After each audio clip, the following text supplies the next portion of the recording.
Boa noite para todo mundo. Estamos reunidos aqui mais uma vez para estudar Emmanuel, como a gente faz toda segunda-feira. Então, a gente estuda um capítulo de um dos livros da coleção Fonte Viva, que é Psicografia de Chico Xavier pelo Espírito Emmanuel. Lembrando que nós somos uma non-profit e a gente depende de doações para manter as portas abertas, então quem puder fazer qualquer doação vai ajudar a gente bastante. E hoje nós vamos estudar o capítulo 161 do livro Caminho, Verdade e Vida, e o título é Aproveitemos. Conforme a gente sempre explica, o Emmanuel pega uma passagem da Bíblia, é uma frase, e aí fala sobre ela. Então eu vou ler, como sempre eu vou ler, junto com vocês, e depois a gente vai conversar um pouquinho sobre qual é o recado dele para nós. E a frase que ele escolheu está em Lucas, capítulo 24, versículo 48, que diz: E destas coisas sois vós testemunhas. Jesus sempre aproveitou o mínimo para produzir o máximo. Com 3 anos de apostolado, acendeu luzes para milênios. Congregando pequena assembleia de 12 companheiros, renovou o mundo. Com uma pregação na montanha, inspirou milhões de almas para a vida eterna. Converte a esmola de uma viúva em lição imperecível de solidariedade. Corrigindo alguns espíritos perturbados, transforma o sistema judiciário da terra, erigindo o amai-vos uns aos outros para a felicidade humana. De 5 pães e 2 peixes, retira o alimento para milhares de famintos. Da ação de um Zaqueu bem intencionado, traça programa edificante para os mordomos da fortuna material. Da atitude de um fariseu orgulhoso, extrai a verdade que confunde os crentes menos sinceros. Curando alguns doentes, institui a medicina espiritual para todos os centros da terra. Faz de um grão de mostarda maravilhoso símbolo do reino de Deus. De uma dracma perdida, forma ensinamento inesquecível sobre o amor espiritual. De uma cruz grosseira, grava a maior lição de divindade na história. De tudo isso, somos testemunhas em nossa condição de beneficiários. Em razão de nosso conhecimento, convém ouvirmos a própria consciência. Que fazemos as bagatelas de nosso caminho? Estaremos aproveitando nossas oportunidades para fazer algo de bom? E já começa um tapa na cara e logo de cara, né? Eu só vou relembrar, fazer um contexto e relembrar o capítulo anterior, porque no capítulo anterior, o Emmanuel, o 160, é, o Barão da Macedônia, o Emmanuel nos falava do aproveitamento espiritual durante o sono. Então, da necessidade de preparação e da possibilidade de trabalho digno durante o desprendimento do nosso espírito, né, durante o sono. Então, ele falava de um aproveitamento, de certa maneira, inconsciente, porque a maioria das vezes a maioria de nós e a maioria das vezes a gente não se recorda exatamente do que a gente fez nesse período de desprendimento. Então, ele nos lembrava a importância da preparação para esse momento, porque ele pode ser um momento proveitoso para o espírito. Só que já nesse capítulo 161, ele fala para a gente, ele nos questiona, ele nos pede uma reflexão sobre algo que nós controlamos conscientemente, né, no nosso dia a dia. Então, nesse, ele nos pergunta: nós que somos conhecedores dos ensinamentos de Jesus, nós que também somos testemunhas, o que que a gente tem feito com isso? A gente é só replicador de palavra ou nós somos testemunhas vivas que agem e que vivem de acordo com o que a gente aprendeu? E é disso que se trata esse capítulo. E o contexto histórico, só para a gente lembrar dessa passagem, ela está no final, de Lucas. Então, após a crucificação de Jesus e ele aparecer, a aparição dele para os apóstolos.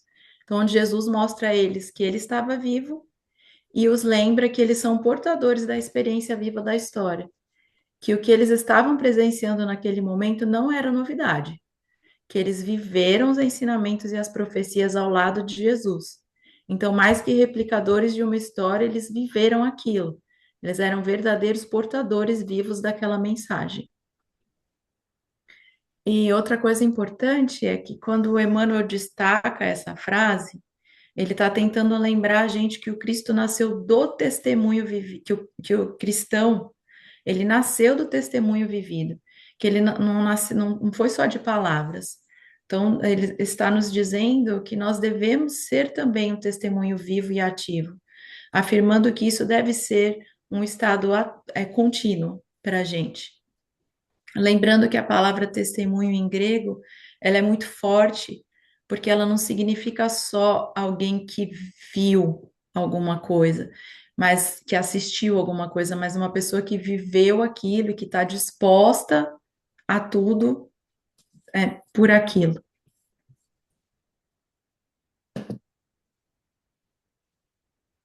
E aí ele começa falando, Jesus sempre aproveitou o mínimo para produzir o máximo. Então, muitas vezes a gente fica esperando grandes oportunidades para agir, né? Tudo tem que ser exatamente do jeito com que a gente quer, do jeito que a gente planejou, do jeito que a gente pensou para ir. Daí, então, quando sobrar um tempinho, a gente faz o que a gente deveria. E a gente estava falando um pouco sobre isso no estudo, né? Então, aí a gente, para aí então a gente ser caridoso, para aí a gente então ter religiosidade verdadeira, para aí então, quando tudo der certo para a gente, quando tá tudo ótimo, a gente ajudar quem necessita, quando a gente tiver dinheiro também, aí a gente ajuda, né? Para a gente, quando der, a gente é paciente com quem convive com a gente. Quando der, a gente educa quem está sob nossa responsabilidade.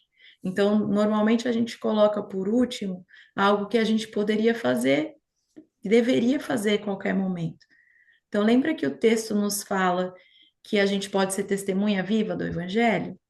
Então, não só ler, não só estudar, não só participar dos cultos, ou ir no centro, ou ir na missa, mas agir também de acordo, colocar em prática o que a gente aprende com Jesus. Jesus não ficou sentado só falando o que os apóstolos tinham que fazer, ele realizou tudo junto com eles, né? Exemplificou não só com palavras, mas com ação. E aí isso me pôs a pensar em alguns benfeitores, alguns espíritos. Imagina se a Madre Teresa de Calcutá tivesse esperado ela ter dinheiro para fazer qualquer coisa. Ela não esperou. O Divaldo, a gente tem um exemplo aqui que é o Divaldo, ele não tinha dinheiro, não tinha nada. E olha tudo que ele construiu, né? Outra história que eu gosto muito que é a da Dona Benedita Fernandes. A história dela é maravilhosa, ela não tinha nada, mas nada mesmo. A casa era chão batido, teto furado, telhado furado.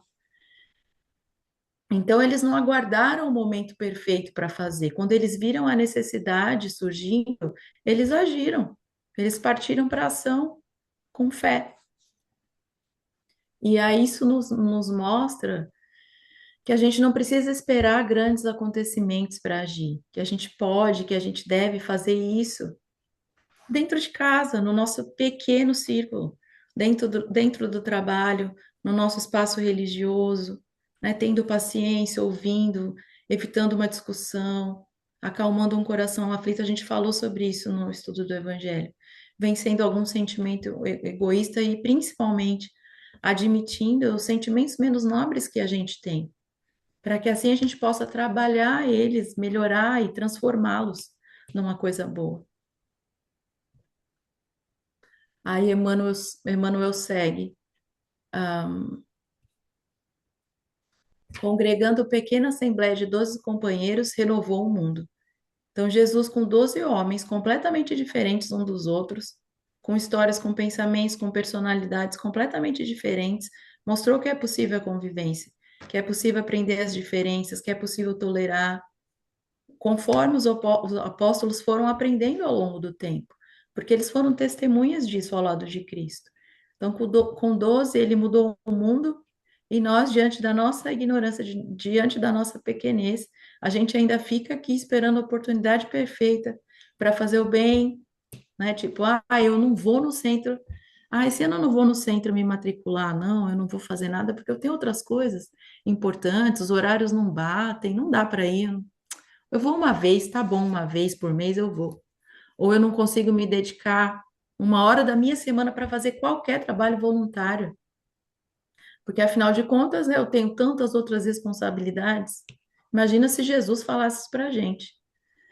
Eu não posso parar agora para atender meu amigo que está em necessidade porque eu tenho meus próprios problemas. Ou então, quando a gente não tem paciência e não suporta trabalhar com determinada pessoa porque somos muito diferentes. Imagina se Jesus tivesse feito isso. A gente não teria, ele não teria transmitido todos os ensinamentos, o evangelho de Deus que ele transmitiu. E nisso, por que que eu estou falando isso, tudo isso? Porque nisso a gente está sempre esperando o momento para agir. Então, Jesus reuniu pessoas completamente diferentes e usou de situações simples do dia a dia para exemplificar, que é isso que Emmanuel está falando. E é algo que a gente tem que levar em consideração. Então, Jesus não escolheu intelectuais, Jesus não escolheu generais, não escolheu pessoas famosas, escolheu pessoas como a maioria de nós. E se Jesus deixou esse tesouro para milênios com 12, por que que a gente não pode fazer algo, nós mesmos, no nosso pequeno círculo? Claro que a gente sabe, a gente tem que levar em consideração que houve toda uma preparação, que Jesus é um espírito muito antigo, né? Um espírito de esfera crística, que tem muita experiência, que é o governador espiritual, da Terra, mas não era o caso das pessoas que estavam andando com ele, para as quais ele estava ensinando. Então, foram pessoas comuns em situações reais. E o Emmanuel, nas frases seguintes, ele reúne os ensinamentos de Jesus em algumas das passagens mais importantes. Eu acho é difícil a gente falar passagem importante, porque eu acho que não teve um passo que Jesus deu que não tenha sido importante. Mas eu vou comentar brevemente essas passagens, porque a gente não tem muito tempo, mas cada uma delas mostra que Jesus não perdeu tempo esperando, que ele não aguardou grandes espetáculos para suas lições, mas que ele usou pessoas e situações comuns, como nós, que refletiam esses grandes ensinamentos do Evangelho e que até hoje, 2000 anos depois, nós não somos capazes de viver. Quando ele fala, com uma pregação na montanha, inspirou milhões de almas para a vida eterna. Ele está se referindo ao Sermão da Montanha, que é um resumo elevado do Evangelho, um manual de aperfeiçoamento, um manual de código moral, nosso guia. A gente falou sobre isso na última palestra também. É como se ele dissesse: tá bom, depois de tudo isso que eu fiz, vocês ainda não entenderam, então senta aqui que eu vou resumir. Vamos falar de novo, vamos fazer um resuminho aqui, vamos falar de novo o que que é importante, o que que a gente precisa fazer. Então, ele não convocou um exército, ele não chamou gente rica, ele não chamou gente famosa, mas ele deu o testemunho dele. Passou a mensagem de Deus adiante a quem quisesse, a quem tivesse disposto a ouvir. Quando ele fala, converte a esmola de uma viúva em lição imperecível de solidariedade. Ele está se referindo ao óbolo da viúva, né? Não adianta só a ação sem a intenção sincera. A gente falou isso no estudo hoje. Você está doando o que não te faz falta? Você está doando o que te sobra? Então, isso é uma caridade egoísta, é uma caridade de mentirinha. A verdadeira intenção dos nossos atos de caridade, de doação, seja lá que tipo de doação for, porque não é só dinheiro que a gente doa, é que conta.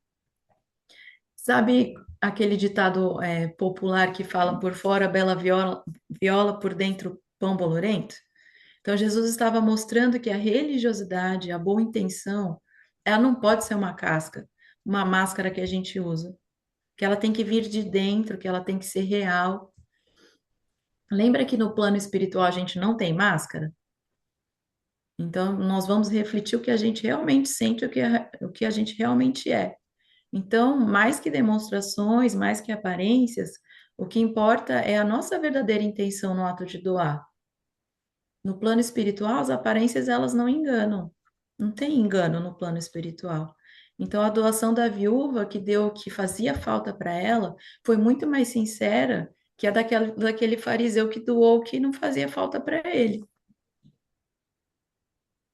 Ele segue dizendo: corrigindo alguns espíritos perturbados, transforma o sistema judiciário da terra, erigindo o amai-vos uns aos outros, para a felicidade humana. Ou seja, ele substitui o olho por olho, dente por dente, por uma justiça com alicerce no amor. A gente também falou isso no estudo. Responsabilização, sim, responsabilização pelos erros, mas com base no amor. Então, tratar os outros como a gente gostaria de ser tratado, né? Correção, mas com compaixão. Indulgência, que a gente lê tantas vezes, ouve, lê tanto sobre isso no Evangelho. Ele segue, falando da multiplicação dos pães e dos peixes, né? A lição de partilha de solidariedade. Então, Jesus não criou do nada. Ele utilizou algo que eles já tinham, mostrando a boa vontade dele de repartir, multiplicando os recursos e educando o espírito, dizendo assim para a gente, vamos partilhar o que a gente tem com amor, porque daí o pouco vira muito. Ele segue falando da ação de um Zaqueu bem intencionado, traça programa edificante para os mordomos da fortuna material. Então, Zaqueu era o chefe dos cobradores de impostos. E ele era muito rico também, porque além de ser o cobrador de imposto, ele explorava, ele cobrava mais do que ele deveria. Então, Zaqueu não era nem bem visto, nem perfeito, como nós não somos também. Mas ele estava aberto à mudança. E ele foi tocado pelo exemplo vivo do Evangelho. Então, ele decidiu corrigir o caminho dele. Ou seja, ele realizou uma ação concreta, saiu da palavra para a ação. Ele se arrependeu e realizou a mudança. Muitas vezes a gente procrastina, né? A gente sabe o que tem que fazer, mas não faz. Da atitude de um fariseu orgulhoso, extrai a verdade que confunde os crentes menos sinceros. Então, o Emmanuel está se referindo à parábola do fariseu orgulhoso, né? Que ele cumpria todas as obrigações, as adorações externas, mas era o publicano que reconhecia suas falhas, que humildemente reconhecia que ele era errado e pedia força para melhorar. Ou seja, Emmanuel está se referindo às práticas externas de adoração e não verdadeira.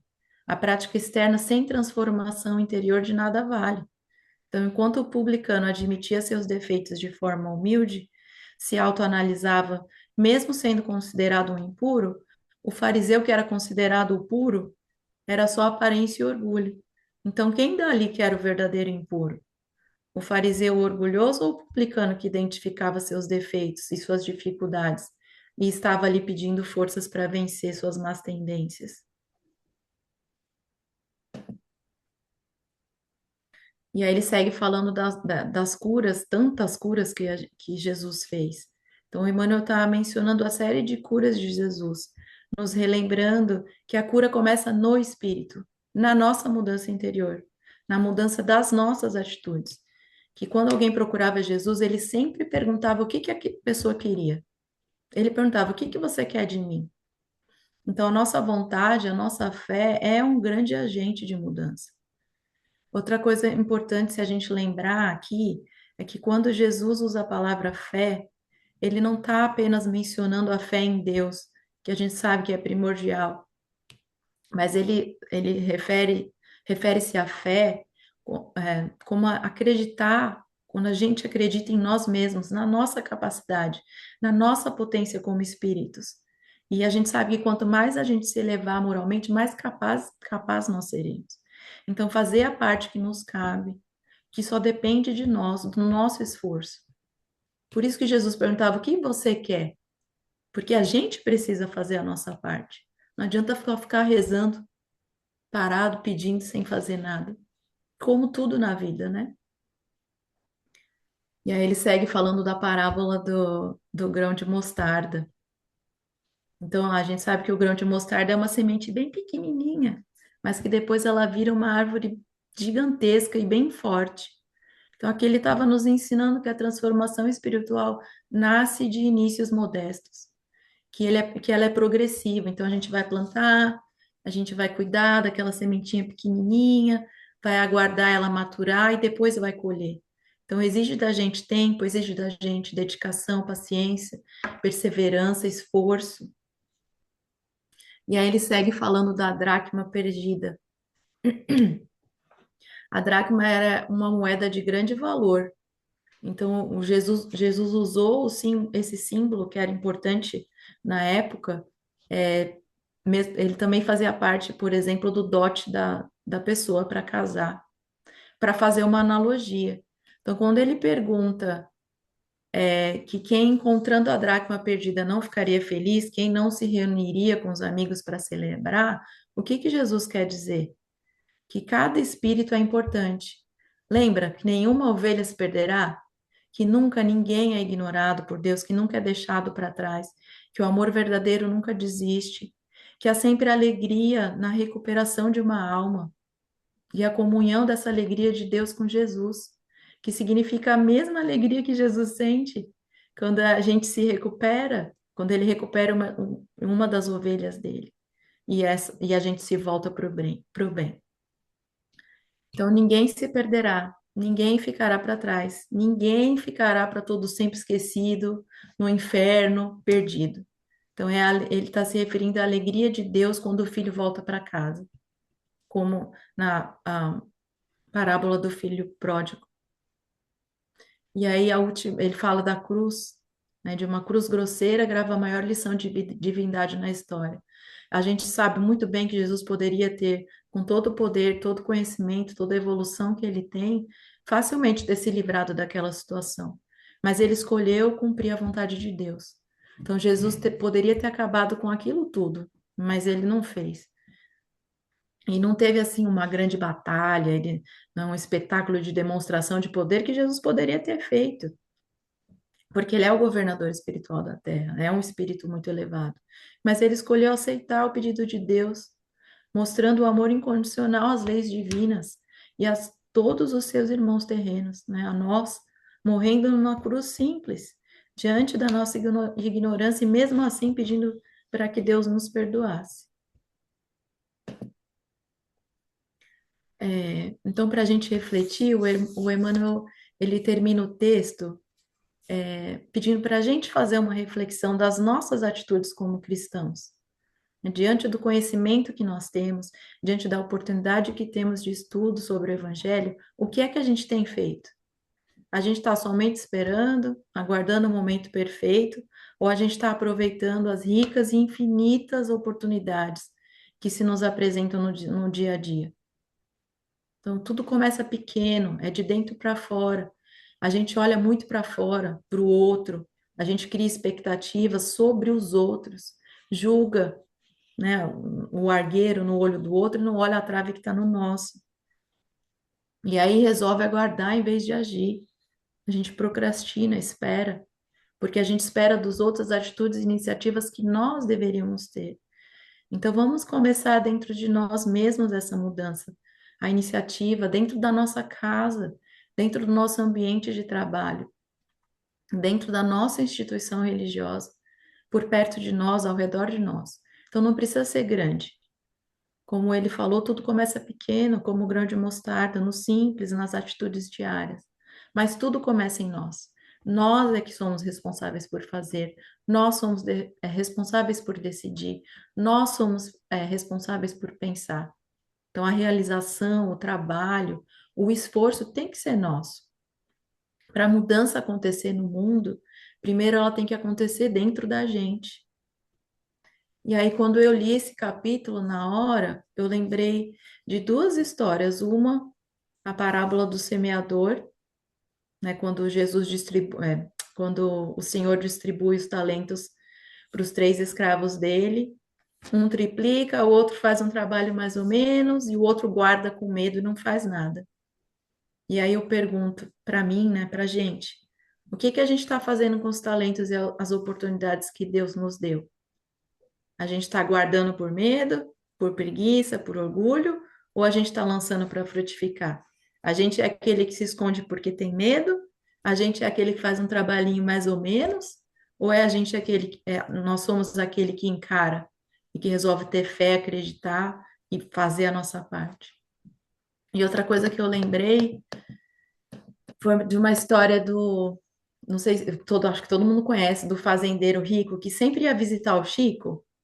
E aí ele falava assim: um dia eu vou fazer um cheque muito grande para você, de um valor muito alto. Você vai ver, Chico, um dia eu vou vir aqui e vou preencher esse cheque na sua frente. Só que ele falava isso um monte de vezes e não fazia. E ele era um fazendeiro muito rico. E aí um dia o Chico estava lá sozinho. Ele chegou e falou: Chico, hoje eu vim fazer o cheque para você. E tirou o talão, falou: eu vou fazer o cheque para você. Só que ele tinha morrido. Ele já tinha desencarnado. E ele não sabia disso. E ainda o Emmanuel apareceu e ainda falou pro Chico, ainda é você que vai contar para ele que ele está desencarnado. Então a gente está fazendo igual esse fazendeiro, a gente está escondendo, está guardando o que Deus nos deu para um dia colocar em prática. Ah, um dia eu faço, um dia eu vejo, um dia eu ajudo, né? Quando for tarde demais para a gente retribuir, aí a gente tem que começar tudo de novo. E lembrando que eu não estou falando só de dinheiro, a gente não está aqui falando só de dinheiro.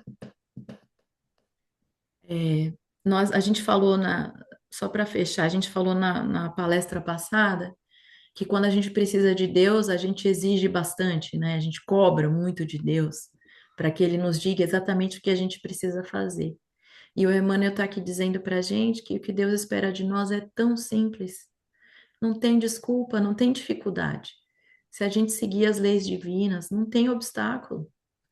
O único obstáculo somos nós mesmos, com o nosso orgulho, com a nossa vaidade, com a nossa postura infantil. Então, já tem mais de 2000 anos que Jesus veio e que a gente foi testemunha. O Consolador prometido veio e nós fomos testemunhas. E a gente ainda continua aqui na nossa infância espiritual. É como se a gente fosse adulto que usasse chupeta ainda. Então, vamos recuperar o tempo perdido, assumir o nosso papel de verdadeiras testemunhas, como Jesus afirmou aos apóstolos dele, né? Sair da inércia e ir para a ação, com coisas simples, de dentro para fora, e não o oposto. Então, nunca vai existir momento perfeito, pessoa perfeita, situação perfeita. Existe sim a vontade da gente agir e melhorar, de fazer acontecer hoje, agora, em cada minuto, em cada oportunidade. Então, vamos começar a mudança em nós mesmos, né? A mudança que Jesus tanto anseia e que tanto acredita que a gente é capaz.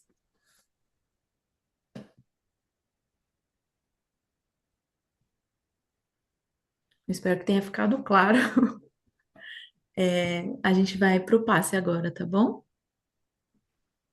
Então, eu vou pedir para todo mundo fechar os olhos, se quiser, porque fica mais fácil relaxar, sentar confortavelmente nas cadeiras onde estiver, pedindo aos guias espirituais do centro, que possam abençoar esse espaço novo de amor,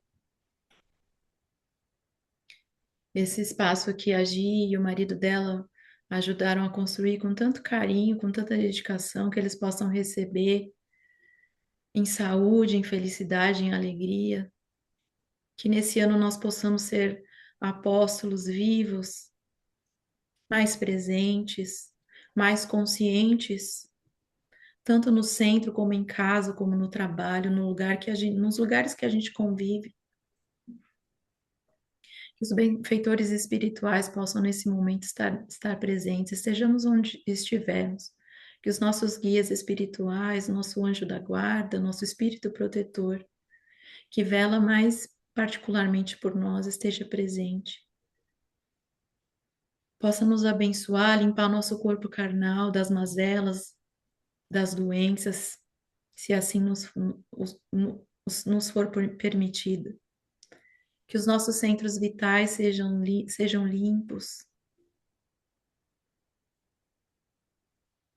que nossa mente, nosso coração possa estar aberto não só a receber, relembrar os ensinamentos de Jesus, mas que nós possamos colocar em prática tudo o que a gente aprende. Que aqueles que não estão presentes possam também receber esse banho de luz, de amor, de paz. Que Jesus permaneça com a gente durante toda a semana, permaneça na nossa casa, no centro. Que assim seja.